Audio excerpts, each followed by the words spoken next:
안녕하십니까? 아로마 테라피. 네, 어느덧 오늘이 13주차 강의가 됐네요. 이제, 한 번 더, 14주차까지 하면은 이제 한 학기가 거의 마무리되는 것 같은데요. 오늘 13주차 강의 여러분들하고 같이 이야기 나눌 주제는요. 지금까지 우리가 쭉 배워왔었던 아로마 테라피. 이것이 또 스킨케어, 피부 관리하고는 어떠한 연관성을 갖다 가지고 있는지, 그 부분에 대해서 같이 한번 살펴보도록 하겠습니다. 자, 이 아로마 테라피에서 주로 이제 사용하게 되는 그런 이제 물질이 에센셜 오일, 즉 식물로부터 추출한 순수한 정유, 이것을 갖다 이제 사용을 한다고 그랬는데요. 바로 피부 관리에 이런 에센셜 오일을 갖다가 사용할 때 그 장점은 무엇인지 먼저 한번 이야기를 해본다면요. 에센셜 오일이라고 하는 것은 피부층에서 흡수력이 굉장히 높습니다. 그래서 피부 관리에 굉장히 이상적인 그런 것으로 알려져 있고요. 또 이 에센셜 오일은 물론 우리가 이제 화장품이라든가 이런 데도 이제 같이 혼합을 해서 그래서 이제 제품을 갖다 이제 만들게 되는데요. 그러다 보니까 화장품의 형태로는 크림이라든가 또 경우에 따라서는 연고 또는 로션 또 젤이라든가 또는 마스크팩 또 스크럽 화장수 또는 향수 그런 여러 가지 형태로 이러한 이제 에센셜 오일이 혼합이 돼서 그래서 이제 사용할 수가 있는 것이고요. 또 에센셜 오일이 가지고 있는 가장 특징 중에 하나가 우리가 지금까지 배워왔던 것처럼 굉장히 매혹적인 그런 향을 갖다가 부여함으로써 심리적인 측면에서의 어떤 긴장감 이런 것들을 갖다가 완화시키는 그런 이제 효과를 얻을 수 있는 그런 장점이 있는 것이죠. 그렇기 때문에 우리가 이제 피부 관리에도 에센셜 오일을 갖다 이제 많이 활용을 하게 되는데요. 이 또 에센셜 오일은 지금 말씀드렸었던 그런 개략적인 내용 이외에도 구체적으로 살펴보면 또 여러 가지 어떤 특징을 갖다 가지고 있어요. 첫 번째가 뭐냐면 방부적인 특징이에요. 에센셜 오일 자체가 어떤 항균 효과, 방부 효과라고 하는 이제 특징을 가지고 있기 때문에 이것이 피부 관리하는 측면에서 에센셜 오일을 사용함으로써 방부적인 특징을 갖다 이제 보이게 되는데요. 이 피부라고 하는 것이 우리 지금까지도 여러 번 살펴봤지만은 박테리아라든가 진균 같은 미생물에 노출이 돼서 감염이 되기 쉽기도 하고요. 또 경우에 따라서는 부스럼이라든가 다양한 형태의 피부 질환이 발생할 그런 우려가 있는데요. 이 에센셜 오일이라고 하는 것이 이러한 미생물을 갖다가 무력화시키는, 즉 항균 효과 또는 경우에 따라서 방부 효과 이런 것들을 주는데 굉장히 도움이 됩니다. 그리고 요 방부 효과에 특히 효과적이라고 하는 그런 이제 좋다고 하는 그런 이제 에센셜 오일들이 앞에서도 다루었지만 티트리라든가 시더우드라든가 이런 것들은 항균 효과가 굉장히 뛰어난 걸로 그렇게 이제 알려져 있고 또 실질적으로 아로마 테라피 또는 피부 관리에 많이 활용을 하고 있는 그런 오일인 것이죠. 자, 그리고 두 번째로는 이렇게 피부 관리에 에센셜 오일을 갖다가 사용하는 장점으로서 두 번째로 꼽는 것이 뭐냐면 세포의 재생 효과예요. 피부 관리에 사용이 되는 에센셜 오일의 경우에는 표피라든가 유국층에서의 생성 능력 이런 것들을 갖다 굉장히 활성화시키는 그런 작용을 갖다 이제 하게 되고요. 그렇기 때문에 앞서도 살펴봤었지만은 여러 가지 에센셜 오일들이 상처라든가 또 화상 이런 것들을 회복시키는데 굉장히 유용한, 즉 상처 회복 작용에 유용한 그런 효과를 갖다 거두고 있다라고 말씀을 드릴 수 있는 거고요. 또 그 대표적인 걸로는 라벤더라든가 또는 에버레스팅이라든가 미르, 프랑킨센스, 오타가 또 났네요. 피랑킨이 아니라 프랑킨센스라든가 네롤리, 패철리, 야로, 그리고 에센셜 오일하고 같이 섞어서 쓰는 또 뭐 이를테면 캐리어 오일로도 쓰고 있지만 캐럿 시드 같은 경우도 굉장히 세포의 재생 효과, 즉 상처의 회복이라는 이런 데 좋다라고 하는 것으로 알려져 있습니다. 또 세 번째로 에센셜 오일을 사용하는 장점은요, 순화 자극 효과가 있다는 거예요.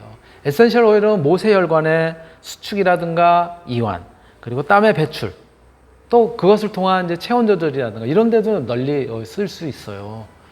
그러다 보니까 여기에는 이제 시나몬이라든가 또는 클로브라든가 진저, 블랙페퍼, 로즈마리 이런 것들이 순환 활성, 체온 상승 효과를 갖다 보이기 때문에 굉장히 그 순환 자극 효과 측면에서 이제 좋은 그런 이제 에센셜 오일이라고 볼 수가 있고요. 또 사이프러스라든가 저몬 카모마일, 또 레몬, 로즈 오터, 제라늄 이런 것들은 순환 작용에 또 특히 좋은 걸로 이렇게 이제 알려져 있어요. 이렇게 에센셜 오일의 장점이 방부적 특징이라든가 세포의 재생 효과라든가 순환 자극 효과뿐만이 아니라 디톡스 효과도 또 있어요. 몸에서 만들어지는 노폐물이라든가 이런 것들을 피부를 통한 배출 작용 이런 데도 도움을 주기도 하거든요. 뭐 그러한 이제 에센셜 오일로는 그레이프루트라든가 스위트 오렌지, 페퍼민트, 로즈마리 또 이런 것들이 이제 사용이 되고요. 또 캐럿 시드도 마찬가지. 그다음에 간의 해독 능력을 향상시켜주는 역할로는 주니퍼베리라든가 펜넬 이런 것들이 있고요. 또 주니퍼베리 펜넬 같은 경우는 이제 신장 자극을 통해서 이뇨 작용을 갖다 이제 해주고 또 이러한 이제 그것을 통해서 디톡스 효과를 갖다 거둘 수 있는 것이죠. 또 염증 효과는 앞에서 얘기했었던 항균 효과라든가 이런 것들하고도 이제 관련이 있지만 또 소염, 염증을 제거하는 그런 염증 완화 또 소염 효과도 있는데요. 여기에는 저몬 카모마일, 라벤더, 네롤리, 야로, 에버레스팅 뭐 이런 것들이 다양한 효과를 갖다 이제 거두고 또 피부염이라든가 습진 치료하는 데도 널리 사용이 되어 왔었던 그런 오일이라고 말씀을 드릴 수 있는 것이죠. 또 한편으로는 피지의 생성을 갖다 조절하는 그런 작용도 하게 되는데 여기에는 제라늄, 팔마로사, 로즈우드, 샌달우드와 같이 이런 것들은 피지선에서의 피지 융비를 조절하는 데도 굉장히 도움을 주고요. 그리고 일곱 번째로 이 아로마 에센셜 오일이 스트레스 완화하는데 굉장히 심리적인 측면, 정신적인 측면 이런 부분에 도움을 주고 있다는 것이죠. 그래서 스트레스 완화라고 하는 것도 굉장히 에센셜 오일을 사용함으로써 피부에 피부 관리를 하는데 에센셜 오일을 사용함으로써 부차적인 그러한 이제 효과로 우리가 이야기를 할 수 있는 거예요. 그래서 정서적, 심리적, 또 영적 이러한 이제 안정감을 갖다 주기도 하고 스트레스 완화에도 도움을 주는 것이죠. 여기에는 네롤리, 라벤더 이런 것들은 피부 진정, 또 심리적 안정성 이런 데도 도움이 되고요. 또 로즈라든가 일랑일랑, 로즈마리 이런 거는 이제 심신의 부조화를 갖다가 조화롭게 조금 더 안정하게 이렇게 이제 해줄 수가 있는 것이죠.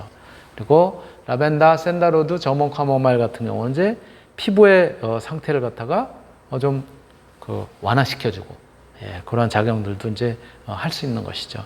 이렇게 우리가 피부에 에센셜 오일을 갖다가 사용한다는 것은 굉장히 다양한 장점들을 가지고 있는 것이에요.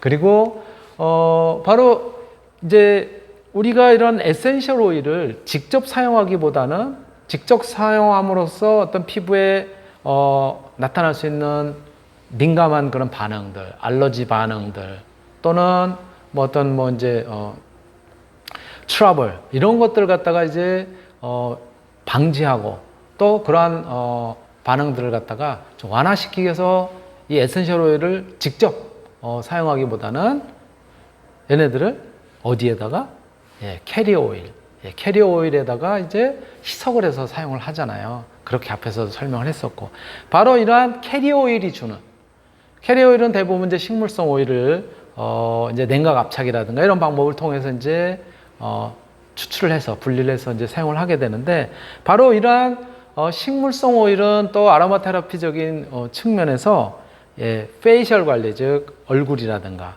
또는 베이스 오일로도 쓰이고 또는 캐리어 오일로도 이제 쓰인다는 거죠. 물론 이제 베이스 오일이라는 것이 캐리어 오일의 형태로서 베이스 오일의 형태로 쓰이느냐, 뭐 특수 오일의 형태로 쓰이느냐, 뭐 여러 가지가 있기는 하지만, 예, 이렇게 캐리어 오일로 다양하게 활용이 되고 있는 식물성 오일, 예, 이 식물성 오일도 또 마찬가지로 우리 피부에는 굉장히 다양한 그런 이점을 갖다가 이제 나타내고 있는 거예요.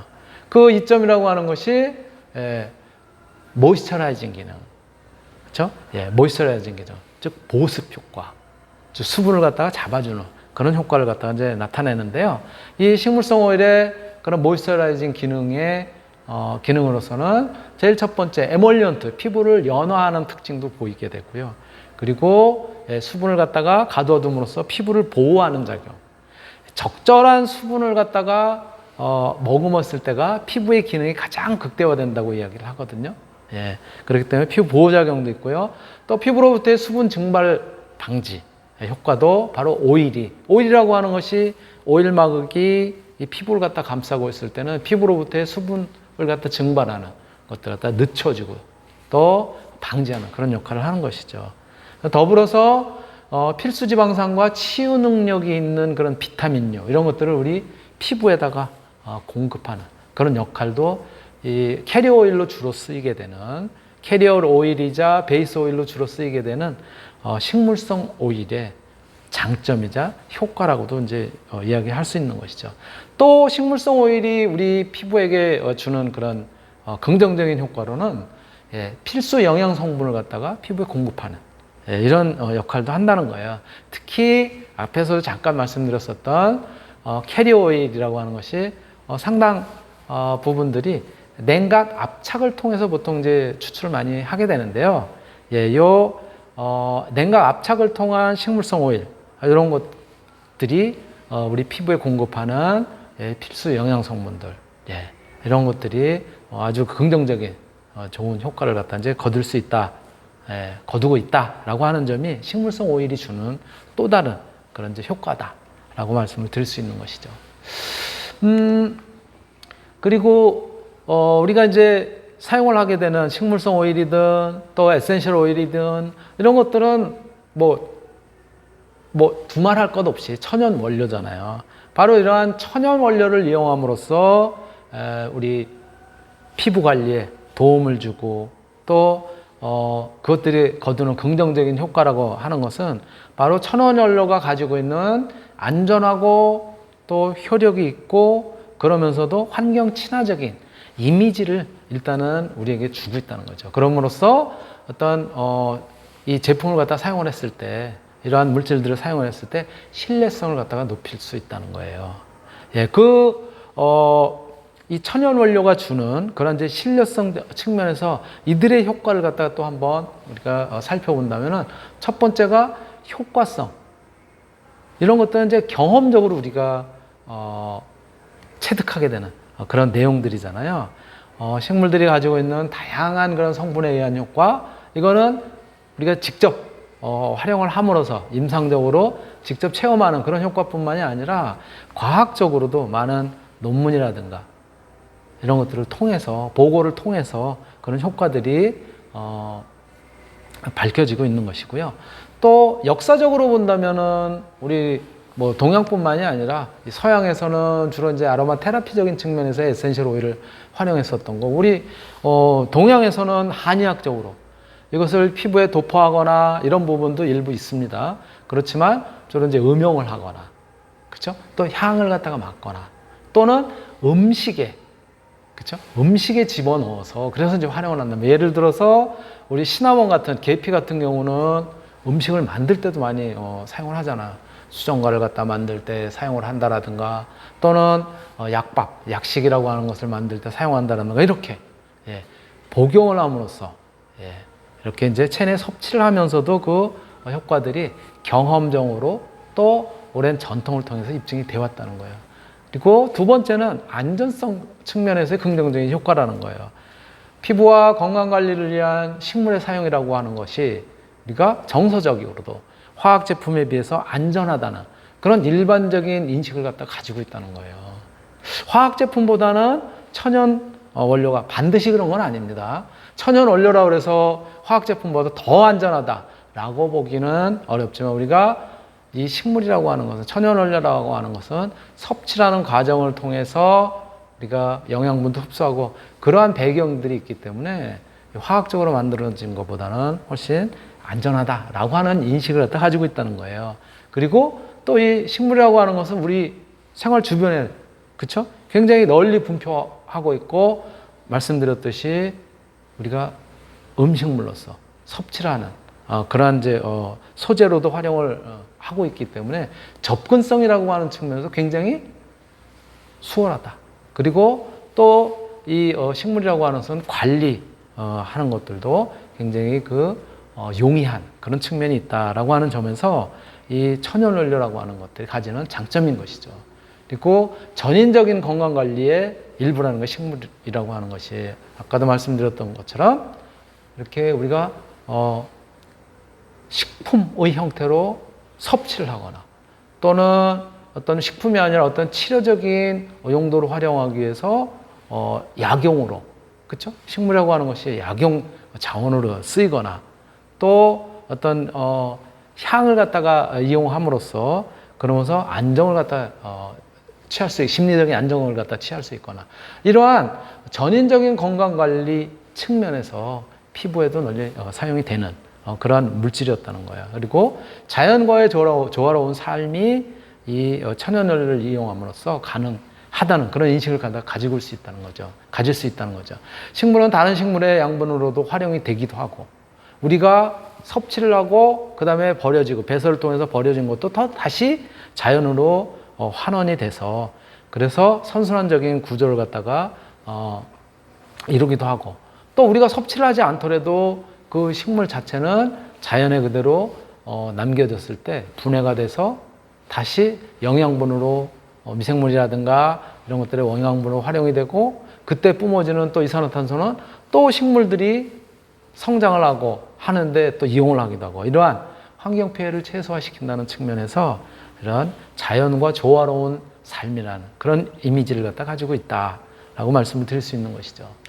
예. 그렇다면 이 효과적인 피부 관리를 위해서는 우리가 지금까지 말씀드렸었던 것처럼 아로마 에센셜 오일이 되든 또는 그 오일을 갖다 희석해서 쓰게 되는 캐리어 오일이 되든 어떻게 우리가 효과적인 피부 관리를 위해서 이러한 캐리어 오일이나 아로마 에센셜 오일을 갖다 선택을 하고 또 바라봐야 되는지 그러한 요건들을 갖다 한번 살펴본다면요. 첫 번째가 피부 타입, 내 피부 타입이라든가 나의 피부 상태 이런 것들에 적합한 그러한 제품, 그러한 에센셜 오일 또 그러한 캐리어 오일을 선택했는가를 갖다가 이제 먼저 고려를 해야 될 테고요.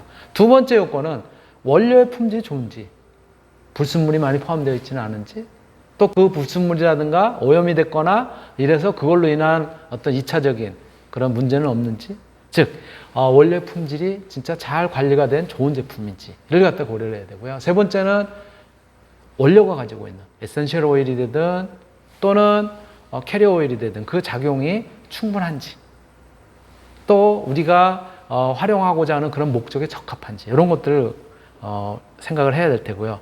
네 번째로는 피부 상태에 따른 적절한 그런 이제 원료의 배합, 즉 희석이 적절하게 됐는지 또는 몇 가지 에센셜 오일을 갖다가 혼합해서 블렌딩해서 쓴다면 그런 것들이 적절하게 잘 이루어졌는지 이런 것들도 고려를 해야 된다. 그리고 제품 제조의 최상의 위생 상태를 에센셜 오일을 뭐 지저분한 용기에다 담는다든가 이런 것이 아니라 환경 자체도 진짜 청결하게 유지가 되어 있는 환경에서 또 적절한 위생이 잘 관리가 되어 있는 용기에 그런 용기를 통해서 블렌딩을 하고 그리고 그 용기를 통해서 만들어진 것을 활용을 하는지 이러한 부분들 또 적절한 온도 우리가 피부에 사용하기에 적절한 온도가 유지가 되고 있는지 또 사용 방법이 정확한지 사용 조건도 잘 유지가 되어 있는지 이런 것들도 고려를 해야 된다는 거예요.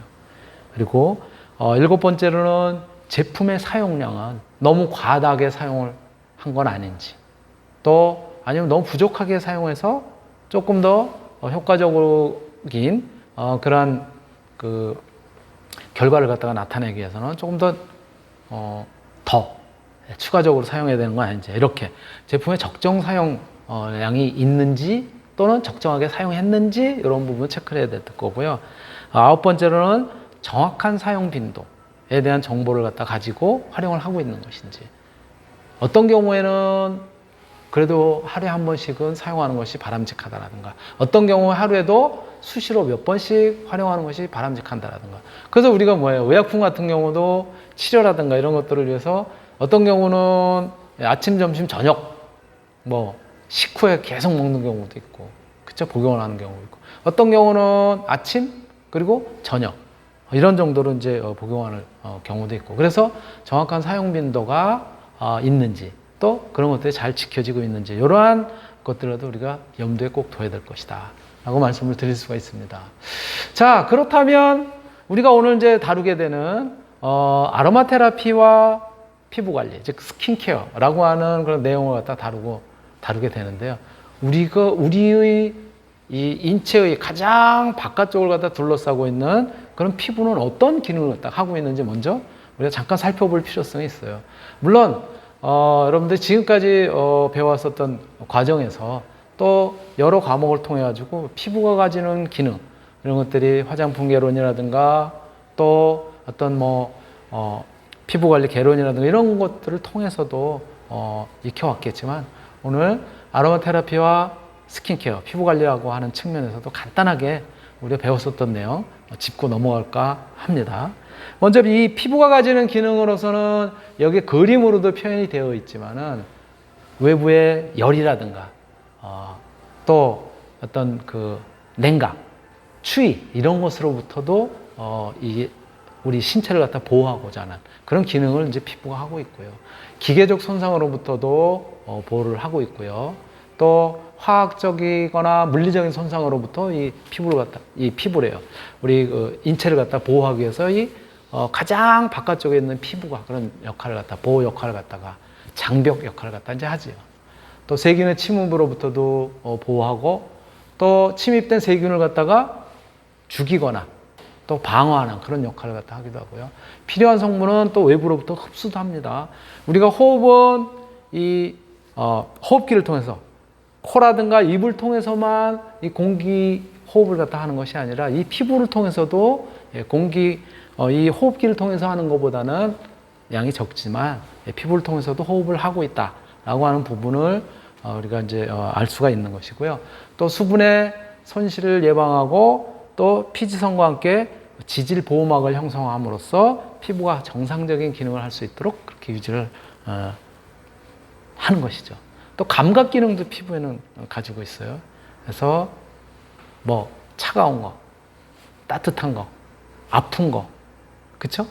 또 어떤 진동, 압력 또는 이 촉감, 이런 것들이 다 또 피부가 가지고 있는 감각 기능이기도 하죠. 이렇게 다양한 기능들을 피부가 이제 하고 있는 것이고요. 바로 이러한 이제 피부는, 그래서 말씀드렸던 것처럼 좀 그 기능을 갖다 이제 세분화해 보면, 방어 및 보호 기능 측면에서는 병원성 세균의 침입 방어, 또 세균이 내뿜는 독성 성분으로부터 인체를 갖다 보호하고자 하는 그런 이제 기능이라고 볼 수 있고요. 체내 수분이라든가 체온 조절 측면에서는 체내에 과다한 수분 침투라든가 증발, 이런 것들을 막아주는 역할을 갖다 하게 되고, 땀을 분비함으로써 적정한 그런 이제 우리 신체 체온을 갖다 유지하는 그런 역할을 하는 것이죠. 감각 수용기로서는 신경 말단으로부터 주변 환경에 대한 다양한 정보들, 통증 또는 차가움, 따뜻함 또는 어떤 압력으로부터의 눌림, 등등의 이러한 이제 감각적인 부분들을 갖다가 신경 말단으로부터 정보를 수집하는데, 그런데 이제 활용이 되고 있는 것이고요. 또 피부는 바로 그 다양한 물질들을 갖다가 특히 호흡작용을 통해서 산소라든가 이산화탄소를 흡수를 하기도 하고, 또 스테로이드계 호르몬이라든가 비타민 이런 것들을 이제 흡수를 하기도 합니다. 왜냐하면 도포를 함으로써, 그렇죠? 그럼에도 불구하고 자외선에 노출이 자외선에 또 노출이 되면 또 한편으로는 이제 피부가 손상을 입기도 하지만 또 한편으로는 여러분들 잘 아시는 것처럼 비타민 D를 피부에서 합성하기도 하죠. 예, 그러한 그 다양한 작용들 갖다 이제 하고 있는 것이고요. 이러한 이제 피부의 구조는 우리가 뭐 앞에서 여러분들이 여러 차례 익혔겠지만 이렇게 생겼어요. 맨 겉에 있는 것을 갖다 우리가 표피층 이렇게 얘기를 하죠. 표피층도 조금 더 세분화하면 여러 가지 층으로 이제 구성이 되어 있는데 맨 겉에 있는 것이 표피층. 굉장히 얇죠. 그 다음에 진피층. 그 밑에가 진피층. 그리고 맨 밑에를 피하 지방층. 피하 지방 조직을 갖다 가지고 있는. 그래서 요거를 조금 더 손쉽게 설명하는 그런 측면에서는 이 수박을 갖다 빗대 가지고 그래가지고 설명을 하기도 합니다. 예, 맨 수박의 이 겉껍데기 완전히 밖에 있는 줄무늬가 있는 초록색 이 부분은 보통 우리가 이제 각질층 이렇게 이제 표현을 하고요. 그 바로 밑에 흰 살이 있는 그런 이제 수박 부분 이런 것들을 투명층 이렇게 이제 표현을 하기도 하죠. 그리고 투명층과 더불어서 과립, 유국, 뭐 기저, 뭐 이렇게 얘기를 하고요. 그러니까 빨간 우리가 보통 이제 먹게 되는 과육 부분인 빨간 그 부분하고의 접촉, 여기가 이제 소위 기저층 이렇게 이제 표현을 하기도 합니다. 표피층으로서. 그리고 이제 빨간 알맹이 요 부분을 우리가 이제 피부에서는 보통 이제 진피 이렇게 이야기를 하고요. 요 진피에 해당되는 유두층, 망상층, 그렇죠? 이 우리가 이제 먹는 수박도 이 과육 같은 경우 보면은 약간 섬유질로 이렇게 얽혀 있잖아요. 그런 것들은 망상층 이렇게 이제 표현을 하기도 해요. 이렇게 비유를 해가면서 이제 표현하기도 합니다. 이게 이제 피부의 구조인데요. 요거를 조금 더 자세하게 이제 들여다보면은 우리가 표피층, 진피층, 그 다음에 피하지방층 이렇게 이제 이야기를 하는 것이고요. 그렇죠? 피부의 구조는. 그래서 표피층은 대략 0.1에서 0.3mm 정도. 손바닥, 발바닥 같은 경우는 조금 더 두껍고 눈꺼풀 같은 경우는 더 얇습니다. 진피층 같은 경우가 2에서 3mm 정도. 표피 한 10배에서 40배. 15배에서 40배 이렇게 정도가 되고요. 피하 지방층, 피하 조직층은 진피 바로 밑에 있는 것이죠. 그래서 진피의 두께와 거의 유사한 그런 이제 두께를 갖다 가지고 있고요. 등이라든가 또 둔부, 엉덩이 이러한 부분은 굉장히 이 피하 지방층이 많고요. 이제 코 같은 경우에는 물렁뼈라든가 이런 것들이 주로 자리 잡고 있기 때문에 피하 지방층은 굉장히 이제 빈약한 그런 형태로 되어 있죠. 또 그리고 이 진피층하고 그다음에 피하 지방층을 통해서 많이 이제 존재하는 것이 우리가 소위 이야기하는 피부의 부속기관이라고 얘기를 하죠. 그래서 여기는 이제 모발, 털, 혈관, 또 신경들, 또 땀샘, 또 피지샘 이런 것들도 여기 이제 존재를 하게 되는 것이죠. 조금 더 구체적으로 하나씩 한번 그거를 살펴본다면은 뭐 앞에서 여러분들이 개론 시간이라든가 또 내용을 통해서 충분히 배웠을 거라고 판단이 되기 때문에요. 제가 깊이 있게는 안 다룰게요. 중요한 것만 몇 가지 이렇게 이제 짚고 넘어가겠습니다. 표피층의 경우에는 피부의 가장 바깥쪽을 갖다 이루고 있고 이 표피층의 경우도 5개의 층으로 구성이 되어 있다라고 이렇게 이야기를 합니다. 가장 바깥층, 즉 공기와 접촉하고 있는 가장 바깥층에 있는 것이 각질층 이렇게 이야기를 하죠. 그리고 그 바로 밑에가 투명층, 그리고 그 밑에는 다시 과립층이라고 이야기를 하고요. 과립은 과일에 이렇게 뭐라 그럴까 알갱이처럼 그러한 형태로 이제 구성이 되어 있다는 거죠. 그래서 과립층. 그 밑에가 이제 유국층.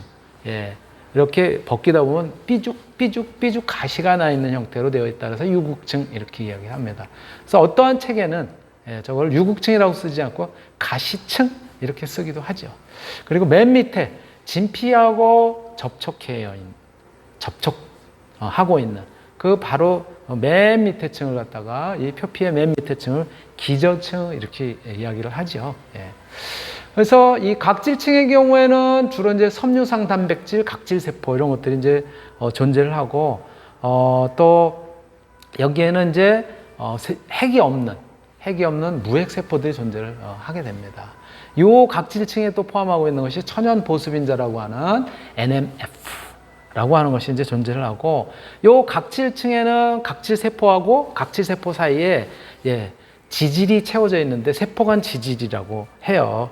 그래서 이런 것들은 얘네들이 외부로부터의 어떤 병원균의 침투라든가 또는 이 오염물질의 침투라든가 이런 것들을 방지하기 위해서 벽돌과 이 몰타르 형태의 그런 이제 구조로 우리가 보통 이야기를 합니다. 그래서 각질층과 각질층 사이를 채우고 있는 세포간 지질을 벽돌을 갖다가 이렇게 이어주는 몰타르라고 이야기를 하고 있어요. 요 또 세포간 지질에는 다층 액정 구조를 라멜라 구조를 보통 이제 하고 있다라고 얘기를 하고 있고요. 이 각질 세포의 경우에 우리가 보통 이제 각질 형성 세포라고 얘기하는 케라티노사이트가 이제 분화된 그런 이제 층이고요. 요 각질층의 이제 구성은 보통 이제 케라틴이 58% 정도, 그 다음에 지질이 11%, 그 다음에 천연보습인자라고 하는 NMF가 31% 정도 포함이 되어 있고요. 수분 함량은 각질층의 수분 함량은 한 10에서 20%. 그래서 각질층도 피부의 가장 밖에 존재를 하지만 여기에 수분이 적절하게 포함이 되어 있어야 각질층도 그 기능을 굉장히 효과적으로 할 수 있다라고 말씀을 드릴 수 있고, 말씀드렸던 것처럼 빛이라든가 열, 그리고 미생물이라고 하는 박테리아, 그리고 오염물질로부터 효과적인 방어막의 역할, 우리 신체를 보호하고자 하는 방어막의 역할을 가장 바깥쪽에서 하고 있다. 그리고 각질층 바로 밑에 있는 투명층의 경우 손바닥, 발바닥 같은 경우 굉장히 두껍게, 그래서 안에가 마치 들여다 보이는 듯이 이제 보이는 거죠. 반투명한 성장을 갖다 보이고, 그리고 무색 투명한 엘레이딘 지방 성분을 갖다 이제 포함하고 있는 층이고요. 과립층의 경우가 두세 개 층으로 평평한 이제 이렇게 그 방추형, 이렇게 뭐라 그럴까, 납작 길쭉한 그런 형태로 이제 되어 있는 거죠. 과립들이 여기에는 케라토 히알린 과립들이 이제 존재를 하게 되는 것이고요. 유국층의 경우에는 5개에서 10개 층 정도로 되어 있고, 가시처럼 삐죽삐죽 그렇게 되어 있다. 그리고 표피에서 가장 두꺼운 층을 갖다 이제 이루고 있고요. 여기에 존재하는 것 중에 하나가 중요한 것이 여러분들 다 배운 거지만은 랑겔한스 세포인 것이죠. 이 랑겔한스 세포가 주로 담당하게 되는 것이 면역 담당을 갖다 이제 하게 됩니다.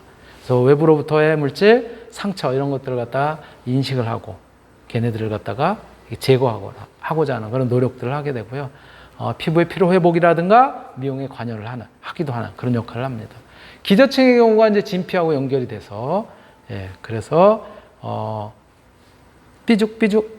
올록볼록하게 되어 있고요. 여기에 기저층에서 케라티노사이트, 멜라노사이트, 촉각세포 이런 것들이 다 존재를 해서 케라티노사이트, 각질세포를 갖다 여기서 만들기도 하고요. 또 멜라노사이트, 멜라닌 색소를 갖다 여기서 이제 만드는 그런 역할을 하게 되는 것이죠. 뭐 이런 정도로 이제 말씀을 드릴 수가 있고요. 또 이 멜라노사이트라고 하는 것은 여러분들이 잘 아시는 것처럼 여기서 이제 멜라닌 색소를 갖다 합성을 하게 되는 것이죠. 그래서 이 기저층에 존재하는 멜라노사이트, 즉 멜라닌 생성 세포, 우리말로 이제 번역을 한다면은 이런 거죠. 그래서 멜라닌을 합성을 해서 케라티노사이트라고 하는 각질층에 공급을 하게 되는 그런 이제 작용을 하게 되고, 이렇게 만들어진 멜라닌이라고 하는 것은 유멜라닌, 검은색이나 다갈색, 우리 황인종 주로들이 가지고 있는 이제 그 색소인 것이죠. 그 다음에 페오멜라닌이라고 하는 황적색. 그래서 뭐 피부 색깔이라든가 눈동자라든가 이런 것들이 약간 붉게 나타나는 그런 이제 서양인들이 주로 에게 많은 그런 이제 색소인 것이죠. 그리고 다음으로 우리가 살펴볼 것이 이제 표피층 밑에 있는 진피층인데요. 시간이 꽤 경과돼서 그래서 1교시 이걸로 마치도록 하겠습니다.